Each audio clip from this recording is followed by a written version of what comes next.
And that is quite generous actually nowadays. It's quite generous, not only taking care of their tuition fees, but also some living expenses, and especially for some people who are having small kids, they could get a good grant, which kind of they don't have to work and they have to focus on their studies and for duration of their studies.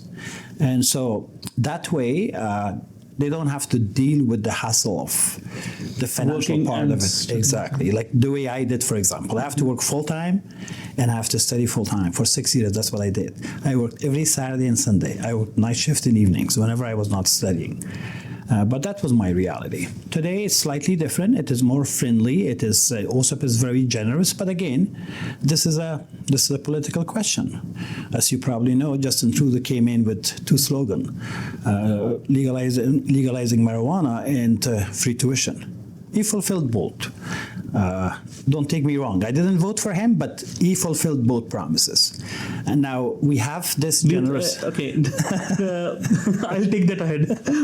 Do you think the tenure of Trudeau was successful?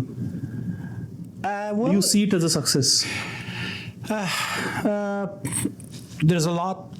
There's a lot that he can improve, but at the same time, initially when he came in with these two slogans, he fulfilled both of them.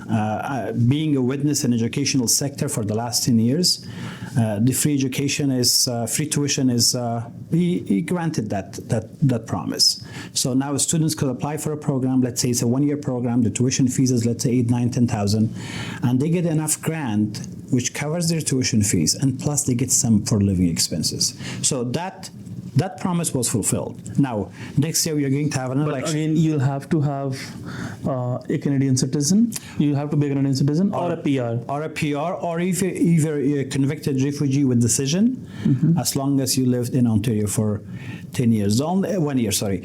The only exception to that is newcomers. If somebody come into Ontario as a newcomer, and that person is a PR or convicted refugees with decision, then you don't have to even be 1 year in Ontario. They still qualify for OSAP. So now that is something that could change at any given time. It based on provincial decisions and federal decision. You probably know next year we have an election. Of course. And I don't know what happens with that. Is it going to be the same, or is it going to be better or worse? That is something that we will see next year.